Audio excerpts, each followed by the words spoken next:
Friends, ಇವತ್ತು ಎಳ್ಳೆಣ್ಣೆ ತೊಗೊಂಡಿದ್ದೀನಿ. ಅದು ಕೂದಲು ಕಪ್ಪಾಗಲಿಕ್ಕೆ ಮತ್ತು ತಲೆಯಲ್ಲಿರುವಂಥ ಒಟ್ಟನ್ನು ತೆಗಿಲಿಕ್ಕೆ ಒಂದು ಓಮ್ ರೆಡ್ ಮನೆಯಲ್ಲೇ ಒಂದು ಎಣ್ಣೆಗೆ ತಯಾರಿಸ್ತಾ ಇದ್ದೀನಿ. ಎಣ್ಣೆ ರೆಡಿಮೇಡ್ ತೊಗೊಂಡು ಬಂದಿದ್ದೀನಿ. ಅಂದರೆ ಇದು ಗಾಣದಿಂದ ತಂದಿರೋಂಥ ಎಣ್ಣೆ. ಇದಕ್ಕೆ ಏನೇನು ಮಿಕ್ಸ್ ಮಾಡ್ತೀನಿ ನೋಡಿರಿ. ಫಸ್ಟು ಎಣ್ಣೆ ಹಾಕ್ಕೋತೀನಿ ಒಂದು ಪಾತ್ರೆ ಒಳಗೆ. ಅರ್ಧ ಲೀಟ್ರ್ ಎಣ್ಣೆ ಹಾಕ್ಕೊಂಡಿದ್ದೀನಿ.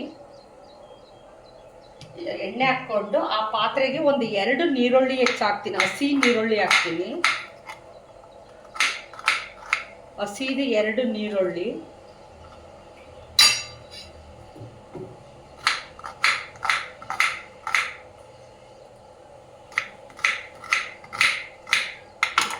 ಎರಡು ನೀರುಳ್ಳಿ ಹಾಕ್ತೀನಿ ಹಸಿದು. ಹಾಗೆ ಸ್ವಲ್ಪ ಮೆಂತ್ಯ ಹಾಕ್ತಾ ಇದ್ದೀನಿ. ಸ್ವಲ್ಪ ಮೆಂತ್ಯ, ಇದರಿಂದ ಕೂದಲು ಚೆನ್ನಾಗಿ ಬೆಳೆಯುತ್ತೆ ಮತ್ತು ಕಪ್ಪು ಆಗುತ್ತೆ. ರೆಡ್ ದಾಸಾಳು ಹಾಕ್ತಾ ಇದ್ದೀನಿ. ಕೆಂಪು ದಾಸಾಳುವನ್ನು ಹಾಕ್ತಾ ಇದ್ದೀನಿ.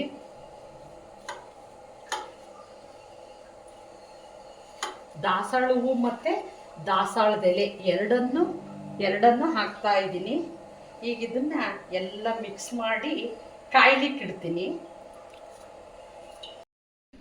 ಮನೆಯಲ್ಲೇ ತಯಾರಿಸ್ತಾ ಇರೋದ್ರಿಂದ ಈಗ ಗ್ಯಾಸ್ ಆನ್ ಮಾಡಿ ಚಿಕ್ಕ ಉರಿಯಲ್ಲಿ ಇದು ಎಣ್ಣೆನ ಕಾಯ್ಲಿಕ್ಕೆ ಇಡ್ತೀನಿ. ಅರ್ಧ ಗಂಟೆ ಬೇಕಿದು, ಚಿಕ್ಕ ಉರಿಯಲ್ಲಿ ಕಾಯಬೇಕಿದು. ಅದಕ್ಕೋಸ್ಕರ ಎಳ್ಳೆಣ್ಣೆ ಜೊತೆಗೆ ಮೆಂತ್ಯ, ಈರುಳ್ಳಿ,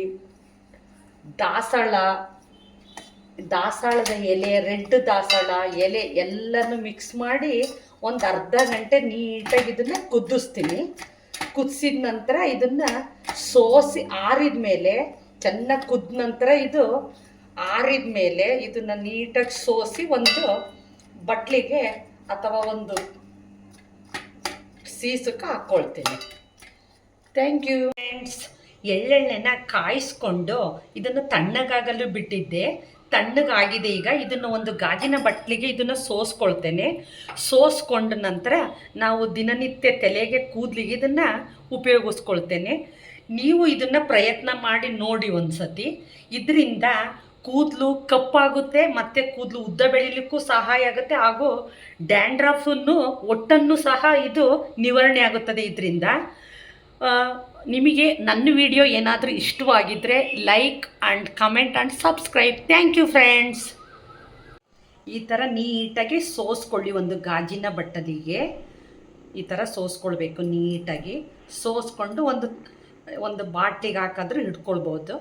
ಇದು ನಿಮಗೆ ಆರಾಮಾಗಿ 6 ಮಂತ್ವರೆಗೂ 6 ಮಂತು 1 ಇಯರ್ ತನಕನೂ ಬರುತ್ತೆ.